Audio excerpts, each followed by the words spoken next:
Vamos al tema, Jesús restaurador de vidas. ¿Cuántos creen que Jesús es restaurador de vidas? Le voy a invitar a abrir la palabra de Dios. Es un poquito larga la lectura, pero es necesario refrescar nuestra mente para poder entender lo que Dios nos quiere decir. Así que le invito a abrir la Biblia en el Evangelio de Juan, capítulo 4, y vamos a dar comienzo desde el versículo 5 hasta el versículo 19. Y dice así la bella, la hermosa y la inalterable palabra de Dios. Vino pues, ¿quién vino? ¿Quién? Jesús. A una ciudad de Samaria llamada Sicar. Preste atención porque después voy a explicar algunas palabras, por eso se las hago repetir. Junto a la heredad de Jacob dio a su hijo José. Y estaba allí el pozo de Jacob. Entonces Jesús, cansado, ¿qué estaba Jesús? Cansado del camino, se sentó así junto al pozo. Era como la hora sexta y vino una mujer, no los escucho, a sacar agua. Y Jesús le dijo, pues sus discípulos habían ido a la ciudad a comprar de comer. Versículo 9. La mujer le dijo, ¿cómo tú siendo judío me pides a mí de beber que yo soy samaritana? Porque judíos y samaritanos no se tratan entre sí. Respondió Jesús y le dijo, si conocieras el don de Dios y quién es el que te dice dame de beber, tú le pedirías y él te daría ¿qué cosa? La mujer le dijo, Señor, no tienes con qué sacarla y el pozo es hondo. ¿De dónde pues tienes el agua viva?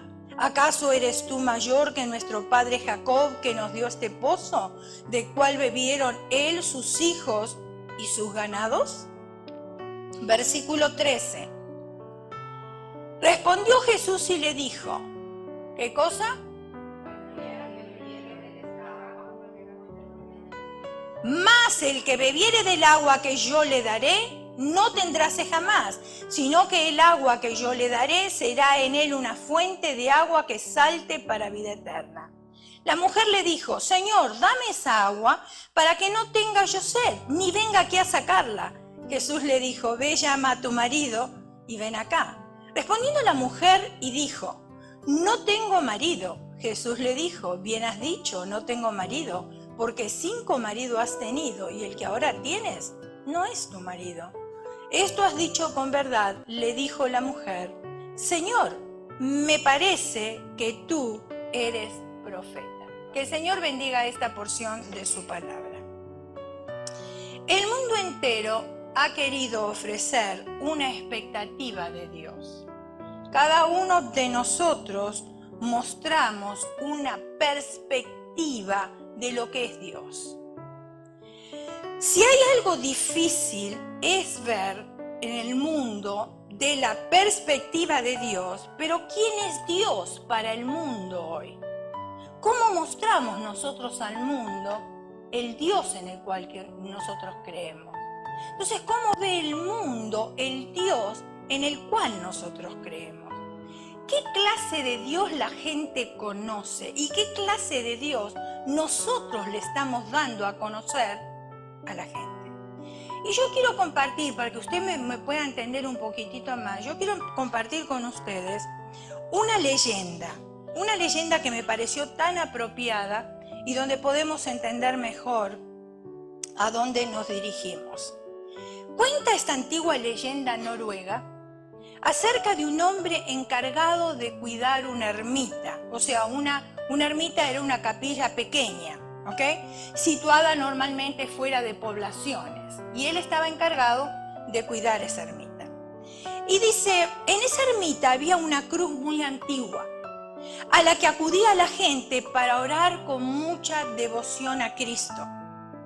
Un día, el ermitaño se arrodilló ante la cruz y dijo, Señor, quiero padecer por ti.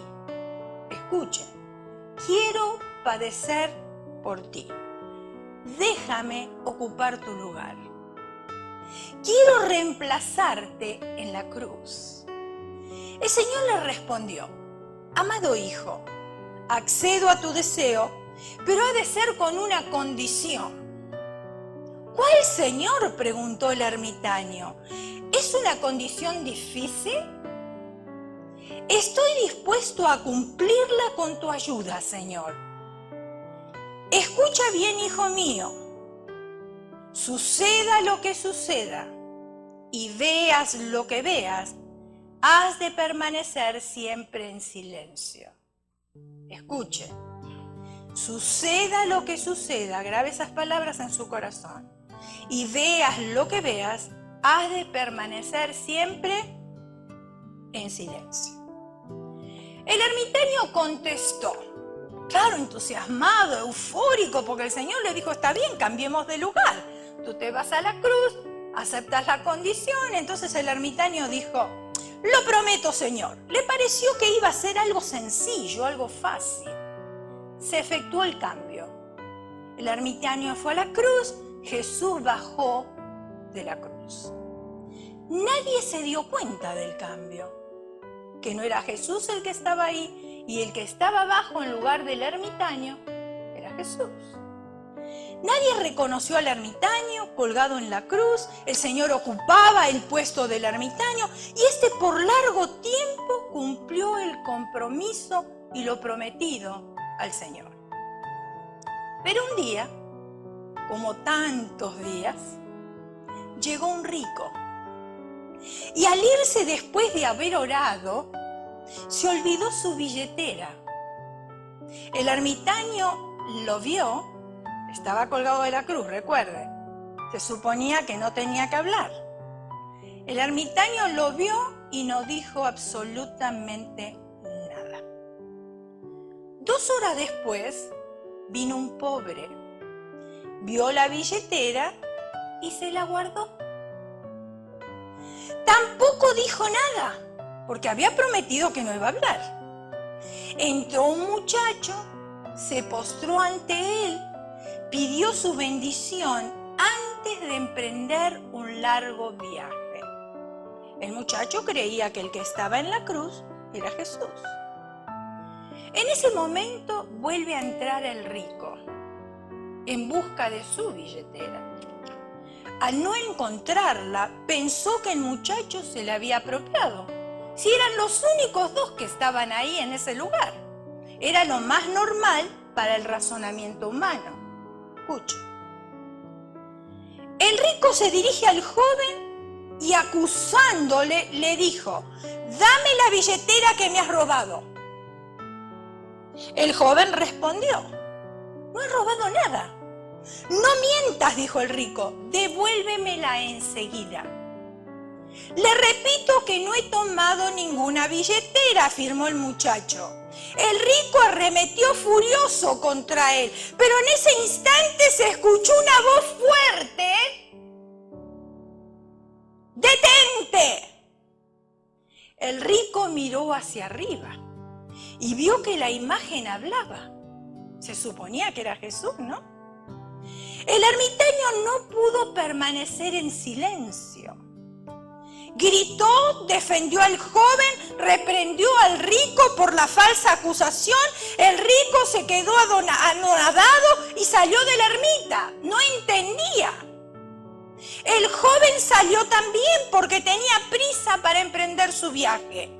Cuando la ermita se quedó a solas, Cristo se dirige a su siervo y le dice: baja de la cruz. No sirves para ocupar mi puesto. No has sabido guardar silencio. Señor, dijo el ermitaño, ¿cómo iba a permitir esa injusticia? Cambiaron de nuevo el puesto. Jesús ocupó la cruz de nuevo y el ermitaño se quedó allí de pie. El Señor siguió hablando y le dijo al ermitaño: ¿tú no sabías que al rico le convenía perder la bolsa? Pues llevaba en ello el precio de la virginidad de una joven. El pobre, por el contrario, tenía necesidad de ese dinero e hizo muy bien en llevárselo. En cuanto al muchacho que iba a ser golpeado, sus heridas le hubieran impedido realizar el viaje, porque en ese momento acababa de hundirse el barco y él hubiese perdido la vida. Y tú no sabías nada, pero yo sí. ¿Qué clase de Dios conoce la gente? ¿Qué clase de Dios nosotros le damos a conocer? Eso fue lo que el Dios que dio a conocer este ermitaño. ¿Qué clase de Dios? Esa es la pregunta. Analicemos el pasaje bíblico que hemos leído. En este pasaje de la Samaritana encontramos 4 elementos significativos para meditar. Si ustedes recuerdan, encontramos un pozo, ¿es verdad? Encontramos una conversación, ¿sí? Encontramos un regalo, no un paquete, un regalo, ¿sí? También. Encontramos una verdad, también. Encontramos un pozo en el lugar de la restauración, también. Veamos la descripción del pozo. Vamos a empezar desde el principio. Este pozo se encontraba ¿en dónde? En Sicar. Sicar. Sicar era una ciudad de Samaria, cerca del terreno que Jacob dio a su hijo José. Los antiguos comentaristas suponen que Sicar era una alteración griega de Siquén. Viene del original Shechem, que significa, preste atención porque tiene mucha relación esto, significa entre los hombros o lugar donde se llevan las cargas. Tremendo significado, lo voy a volver a repetir. Los antiguos comentaristas suponen que Sicar era una alteración griega de Siquem, con M al final, que viene del griego Shechem, que significa entre los hombros o lugar donde se llevan las cargas. Y usted dirá cuál es la relación, se lo voy a contar. Si usted está familiarizado con el libro de Génesis, especialmente en el capítulo 34, dando lectura del versículo 1 al 7, ahí nos relata la historia de una joven llamada Dina, ¿recuerdan? Sí. ¿Qué fue lo que le sucedió a Dina? La violaron. ¿Y cómo se llamaba el que la violó?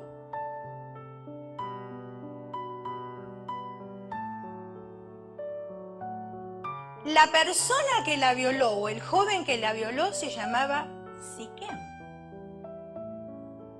Siquem luego se enamoró de ella y quiso que fuera su esposa, pero sus hermanos estaban doloridos.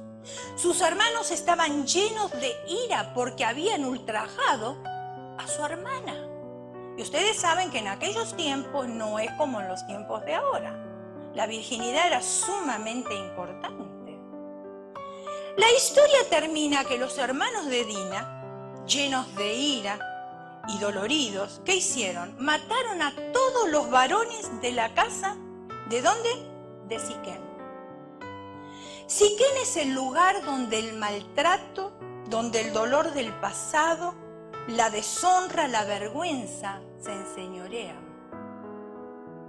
La vida de Dina y la de la samaritana tienen mucho en común en Siquem.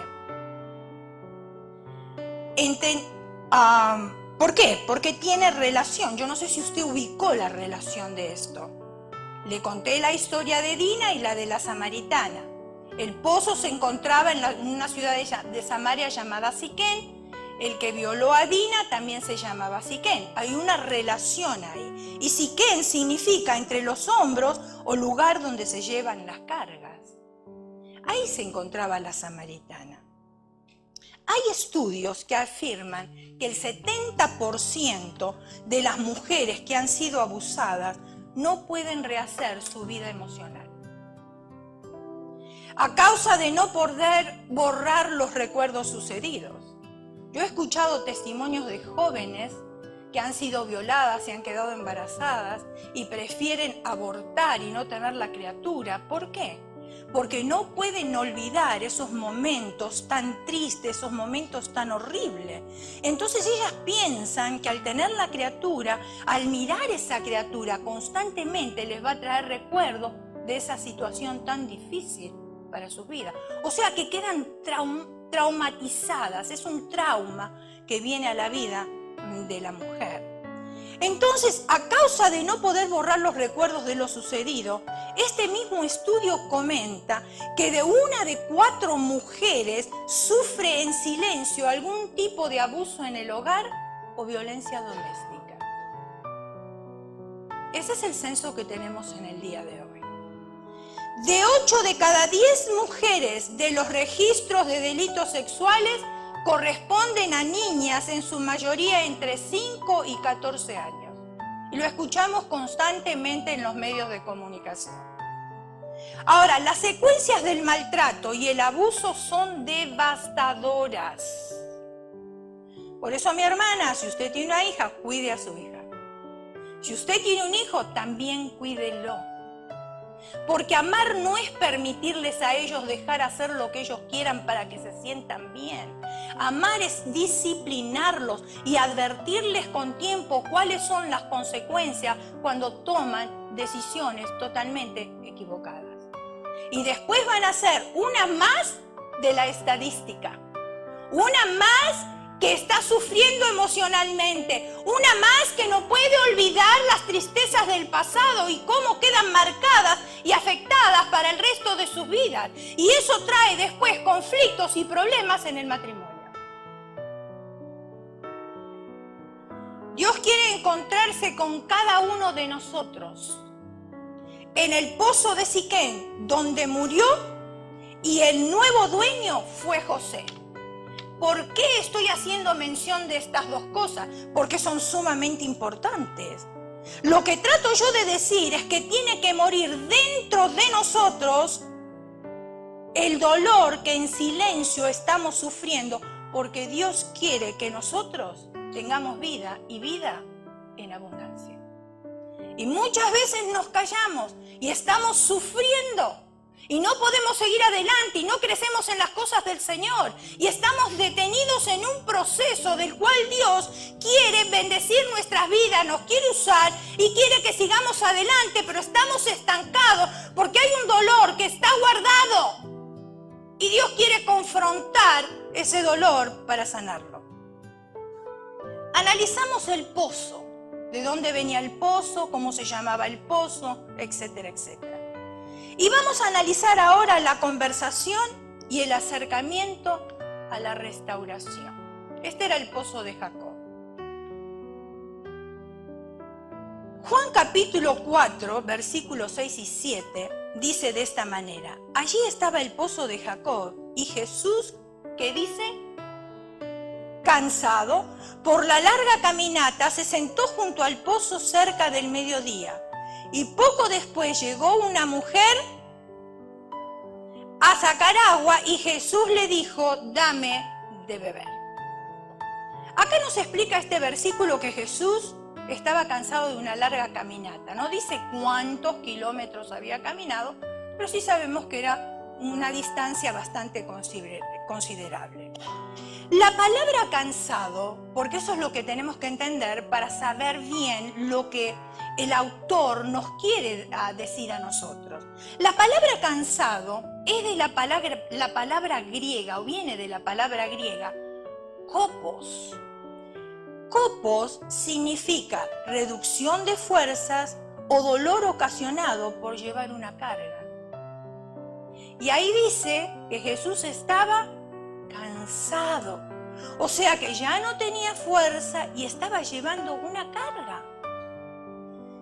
La razón que llevó a Jesús a ese lugar de restauración era el deseo de encontrarse con una mujer, no con una multitud, porque el Señor varias veces desvió su viaje para encontrarse con una sola persona. Lo hizo con el endemoniado gadareno. Él desvió su viaje y se fue ¿a dónde? a Gadara, porque ahí había una persona con necesidad. O sea que nosotros tenemos un Dios que es de multitudes, pero también tenemos un Dios que es personal. Y que Él ve nuestra necesidad y Él acude a nosotros. ¿Para qué? Para ayudarnos a aliviar esa necesidad y para que nosotros seamos libres y podamos ser efectivos en esta vida.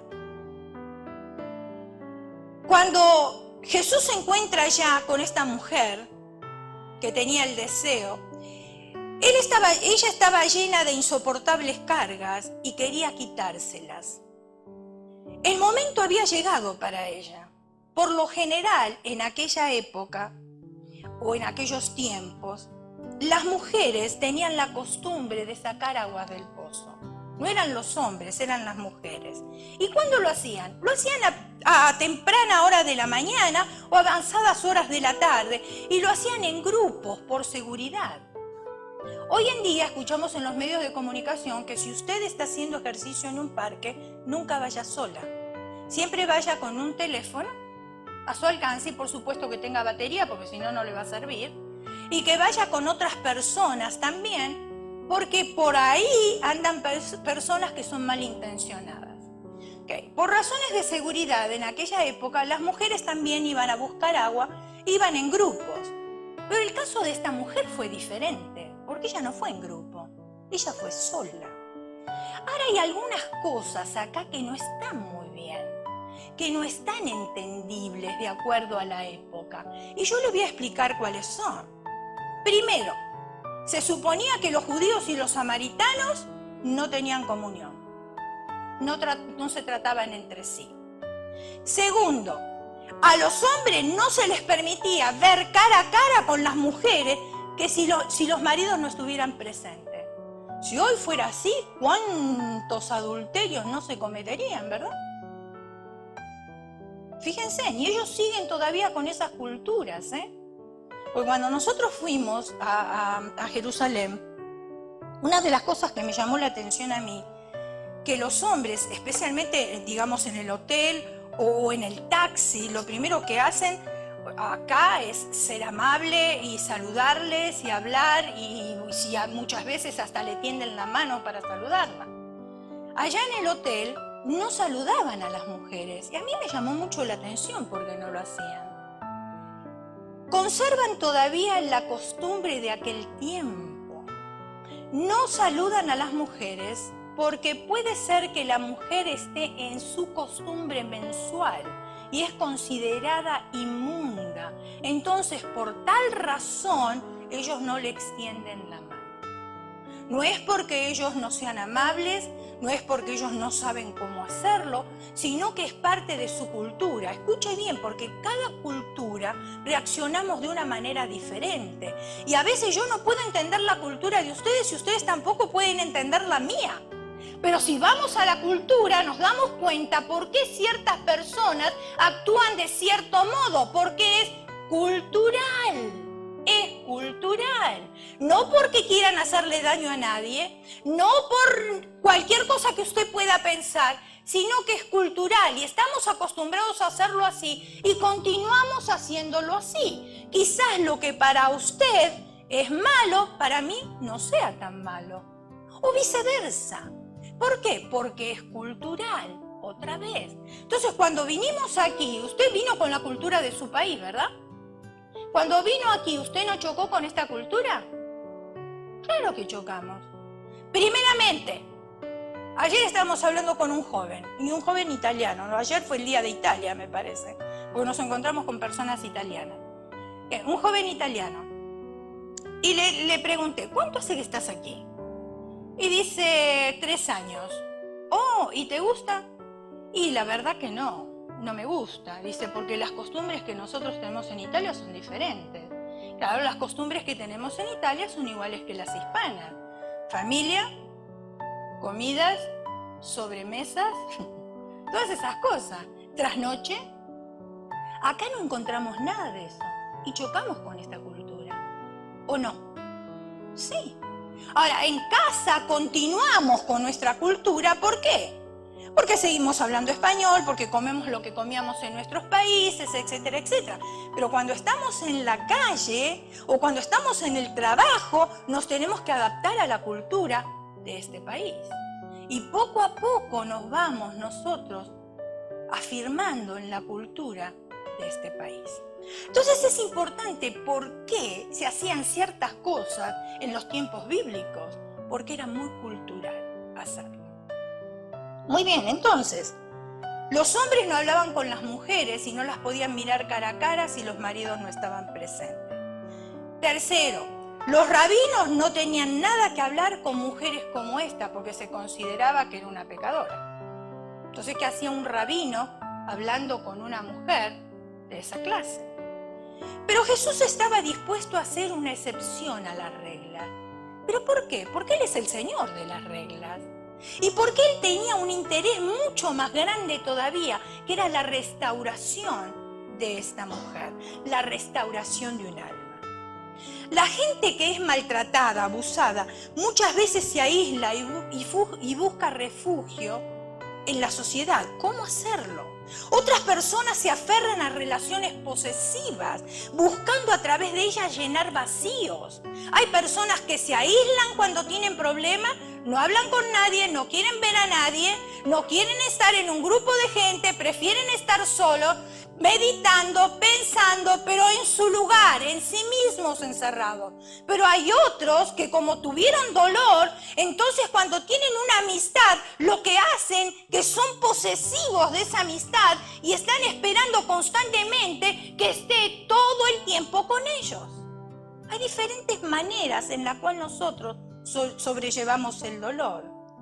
Otros que tuvieron un gran dolor, y lo estamos viendo constantemente en nuestra sociedad, se refugian en el alcohol y se refugian en las drogas. La samaritana es una mujer sin nombre.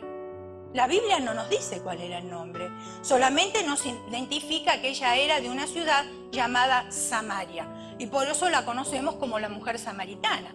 Pero no sabemos si se llamaba María, si se llamaba Juana, no sabemos cómo se llamaba porque la Biblia no lo dice. Entonces, ¿qué sucede? Al tener el encuentro con Jesús, esta mujer se sorprende. ¿Saben por qué? Primero, porque era judío. Segundo, porque era hombre. Tercero, porque era rabino. Y ahora, cuarto, le pide agua. ¡Wow! ¡Qué excepción a la regla!, ¿no es cierto? Entonces ella se sorprende y Jesús le pide el agua. El inconveniente, hermanos, no era el agua, sino el recipiente que contenía el agua. Ahí está la cosa. Ella jamás se hubiese imaginado compartiendo el mismo cántaro con un judío, porque ellos no se relacionaban entre sí. Sin embargo, Jesús, en su amor ágape, en su amor a pesar de que era judío, a pesar que era pecadora, a pesar de que no entendía lo que le estaba diciendo, Jesús la ama a tal punto que la quiere restaurar. Por eso muchas veces yo he escuchado, Dios a mí no me puede perdonar porque los pecados que yo tengo son tan grandes que Dios no me los puede perdonar. Mentira del diablo. El diablo quiere que te quedes sin confesar y arrepentirte de tus pecados, porque el Señor puede perdonar cualquier pecado, no importa si es así o si es así, no interesa. Él tiene la capacidad y la autoridad para perdonar cualquier pecado cuando nosotros acudimos a Él. Tercer regalo, tercera cosa. Jesús ofrece, dije, el amor ágape a esta mujer. Pero Jesús le ofrece un regalo en medio de la restauración. Jesús le contesta de esta manera: si tan solo supieras el regalo que Dios tiene para ti y con quién estás hablando, tú me pedirías a mí y yo te daría agua. Yo te daría agua. La palabra supieras en la palabra griega significa optonomai. Tengo que tener cuidado con esta palabra porque si la pronuncio mal estoy diciendo otra cosa, ¿verdad? Ok, un regalo en medio de la restauración, pero la palabra significa optonomai. ¿Qué significa eso? Porque esto es de suma importancia. Significa ver algo extraordinario con los ojos bien abiertos. Algo extraordinario con los ojos bien abiertos. Lo que quiso decirle Jesús: si tan solo abrieres bien tus ojos para ver el extraordinario regalo que Dios tiene para ti. Eso es lo que el Señor nos dice a nosotros: si tan solo abrieres tus ojos y vieres el extraordinario regalo que Dios tiene para ti. Tú me pedirías, y pedir es la palabra griega puntanomai.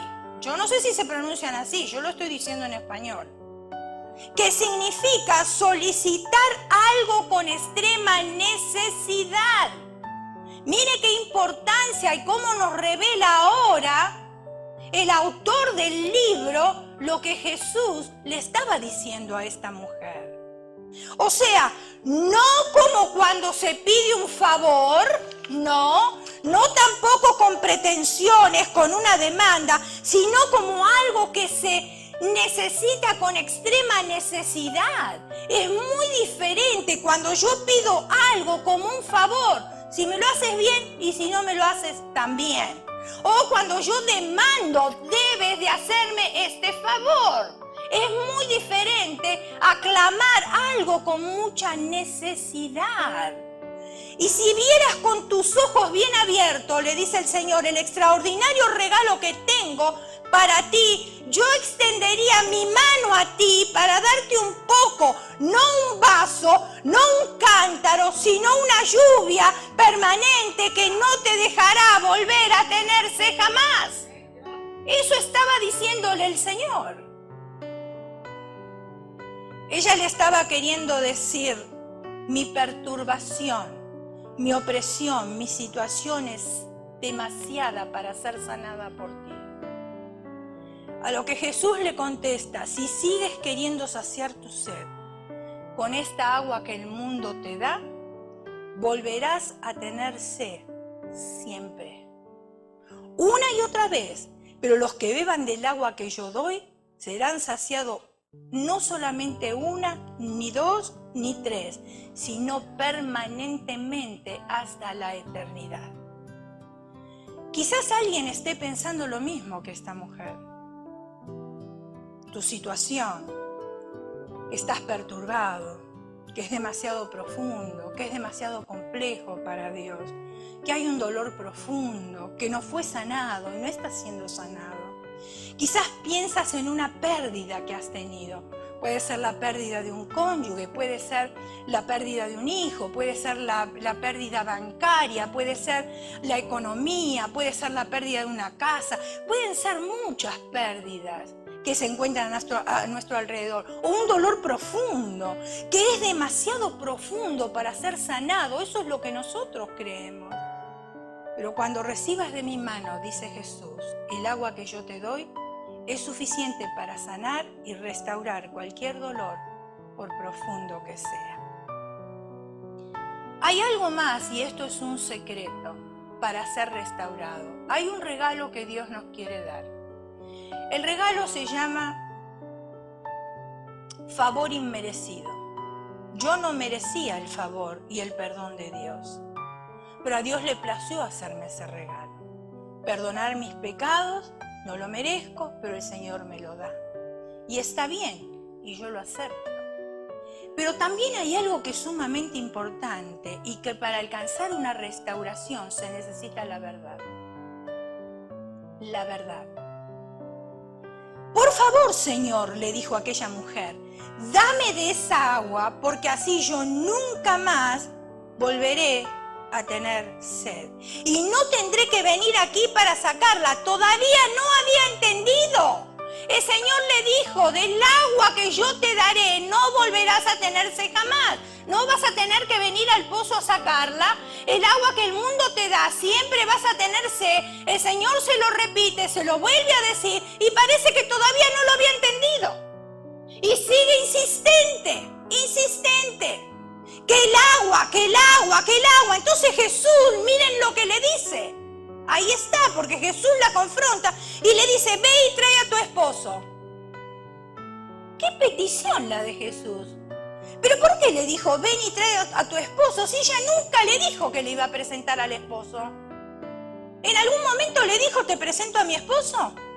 No, todo lo contrario. Sin embargo, Jesús la tenía que confrontar con la verdad para que ella realmente tuviera una restauración. Ahora, ante la autoridad del maestro, aquella mujer tuvo que decir la verdad. Y dijo esto, no tengo esposo. Escuche, he tenido 5 esposos. ¿Habrá sido mata hombres o mata maridos? La Biblia no dice si era viuda, si era divorciada, dice que tuvo 5 esposos. No sé, pero ¿por qué habrá tenido 5 esposos? Es lo primero que me vino a la mente. ¿Será que esta mujer mataba a los maridos? No entiendo. Ok. Y para colmo de males, el que tenía ahora no era su marido, el 6º. ¿Qué tal? ¿Cuántos hombres quieren casarse con una mujer de Samaria? Y quiere ser el 7º, el próximo.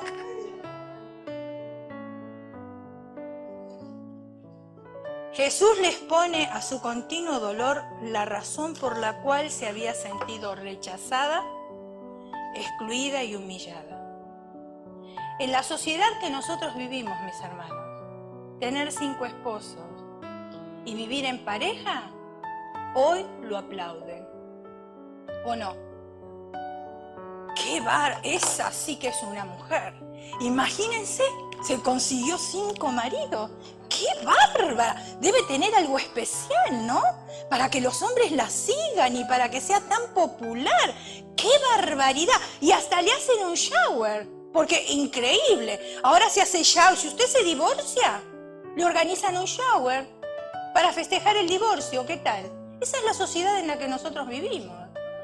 O sea, cuando nosotros cumplimos 48 años, no, cuando cumplimos 16 años de casado, yo estaba trabajando y le estaba diciendo a mis compañeros de que justo ese día cumplía 16 años de casada y me preguntan, en vez de decirme felicidades, me preguntan, ¿siempre con el mismo hombre?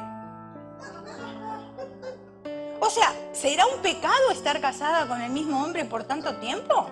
Para esta sociedad parece que sí, ¿no?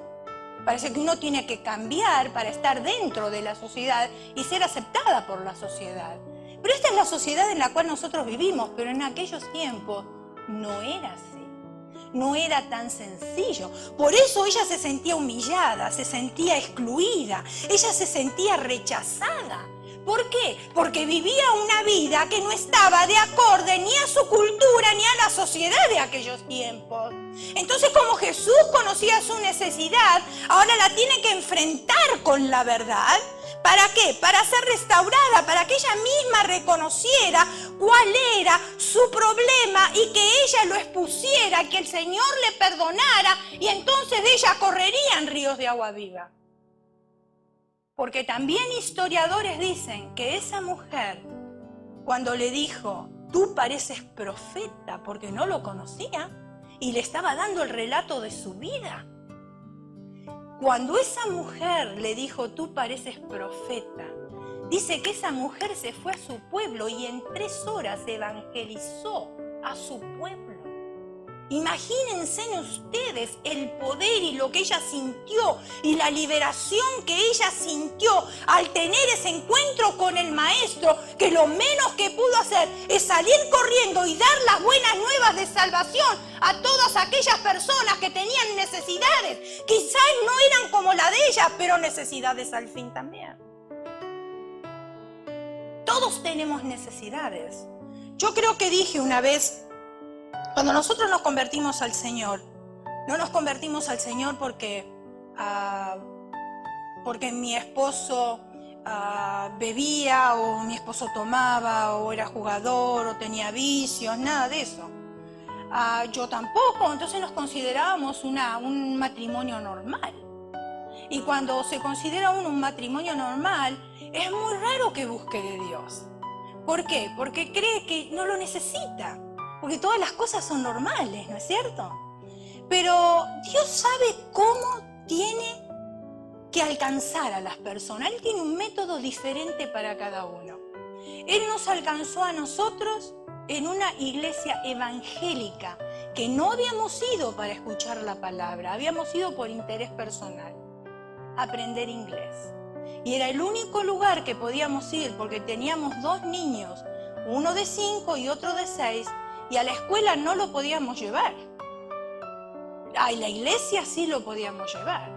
Entonces, como teníamos nuestro propio beneficio, yo todavía le digo al pastor, mira, en una iglesia evangélica están enseñando inglés. ¿Sabés lo cargoso que es esa gente? Porque no te deja nunca de predicar, pero todo sea por el inglés. Esa fui yo. Fuimos, porque podía llevar a los niños, porque podíamos aprender inglés, etcétera, etcétera. Entonces, el pastor que estaba ahí, un pastor americano con su esposa, él había tenido su iglesia en Chile por 20 años, después por diferentes razones que su esposa estaba delicada de salud y ellos tenían su seguro aquí, que eran americanos, tuvieron que volver. Entonces ellos sintieron que tenían que empezar un grupo en español y enseñar inglés para poder llamar a las personas. Ahora, Dios tenía un propósito para nosotros. Porque el inglés nunca lo aprendimos, ni lo conocemos tampoco. Pero tenía otro propósito, no era el inglés para nuestras vidas. El propósito era conocerle a Él como Señor y Salvador. ¿Le dio trabajo al pastor? Claro, porque el pastor nos decía, no mi esposo, el otro pastor, decía, la gente siempre pregunta por qué los niños mueren. Y mi esposo le decía, ¿y por qué mueren los niños? ¿Usted me lo puede explicar? Después decían, ¿y cuánto es un pie? Y depende de lo que calce. O sea, no entendíamos nosotros el sentido espiritual. ¿Me está entendiendo? Poco a poco el amor de ese pastor nos fue cautivando. Dios puso a la persona correcta para evangelizarnos a nosotros, como el Señor puso a la persona correcta para evangelizarle a usted. Esa era la persona que nosotros necesitábamos. Nos cautivó tanto con su amor que empezamos nosotros a prestar atención. Prestamos tanta atención con Él que Él siempre oraba por nosotros y después yo no quería ir porque me daba vergüenza, porque parece que los únicos que estaban ahí en ese grupo éramos nosotros 2. A tal punto, hermanos, que nosotros llegamos a comprar la casa que Él vendió, porque Él se fue a otro estado y Él oró y oró y oró para que nosotros pudiéramos comprar su casa, porque hacía 1 año que estábamos en este país y no teníamos crédito. Pero sus oraciones fueron escuchadas delante del trono de la gracia, compramos su casa, nos regaló la secadora, la lavadora, pintura, yo no sé cuántas cosas ese pastor no nos dejó. Y de esa manera nos fue cautivando. Y nos empezamos a interesar. Él nos bautizó, aceptamos a Cristo, nos bautizó. ¿Pero por qué estoy diciendo esto? Porque por mucho tiempo a mí me costó mucho dar testimonio de mi salvación. Porque yo pensaba que era una persona que a quién iba a impactar con mi testimonio. Porque yo escuchaba los testimonios de los hermanos. Que este agarró un revólver y mató al otro, y que el otro le clavó un cuchillo al teléfono pensando que era la esposa.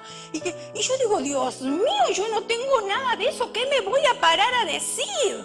O sea, voy a ser ridícula pararme ahí y decir algo de mi testimonio. El Señor Jesús me dijo a mí bien claro un día, Elena, yo di todo mi cuerpo en la cruz del Calvario. Por esas personas que agarraron un revólver, por esas personas que le clavaron un cuchillo al teléfono. Pero de la misma manera yo di todo mi cuerpo por ti y tú crees que no tienes testimonio. Y sí tienes testimonio, porque cuando te enfrentas a la palabra de Dios, te das cuenta que hay cosas que tienen que cambiar. O sea, todos tenemos necesidades, todos necesitamos arrepentimiento, todos necesitamos que Jesús llegue a nuestras vidas y nos enfrente con la verdad. Porque cuando nos exponemos al manual de instrucciones, hermano, nos damos cuenta de que todos somos orgullosos, ¿o no? Y tengo que pedir perdón a Dios por eso. Todos somos mentirosos, egoístas, Quizás no tenemos testimonios dramáticos como otras personas de ir a la cárcel por haber asesinado a alguien, pero de todas maneras, al enfrentarnos al manual de instrucciones y mirarnos al espejo de Dios, nos damos cuenta que todo ser humano tiene necesidad. Y Dios me hizo entender muy claro. Y desde ahí yo le pedí perdón al Señor. Perdóname, Señor, porque yo muchas veces podía haber dado testimonio, porque hay muchas personas como yo que quizás no tengan testimonios extraordinarios como yo creo que deberían tener, pero sin embargo son personas que tienen necesidad como la tenía yo también y como la sigo teniendo. Para ser restaurado y recibir el agua de vida se necesita reconocer el estado en el cual nosotros estamos. Cuando llegamos al Señor con nuestras manos extendidas, solicitando con extrema necesidad su intervención en nuestras vidas y colocamos la verdad delante de Él, porque eso es, colocar la verdad delante de Él, Él empieza a derramar su bálsamo sanador. Dios ha venido hoy para intervenir en nuestras vidas, en la tuya y en la mía también. Y nos dice, yo sé cómo te sientes, yo conozco tu dolor. Porque tu dolor está delante de mí. Yo veo lo que tú sufres. Yo veo cuánto tú lloras. ¿Por qué quieres seguir con esa carga? ¿Por qué quieres seguir con ese dolor? ¿Por qué no acudes a mí? Ven a mí. Porque yo tengo ese bálsamo restaurador. Y yo no te voy a condenar, todo lo contrario. Yo voy a entenderte. Y con ese bálsamo yo voy a darte un refrigerio. Y voy a restaurar tu vida para que tú puedas beber de esa agua que nunca más vas a tener sed. ¿Por qué estás bebiendo el agua del mundo que lo único que te trae son sinsabores y amargura? Ven a Jesús, porque entonces Jesús derramará de esa agua que es un fluir que viene dentro de nosotros, como Él lo prometió. Cierra tus ojos, inclina tu rostro y vamos a orar. Señor,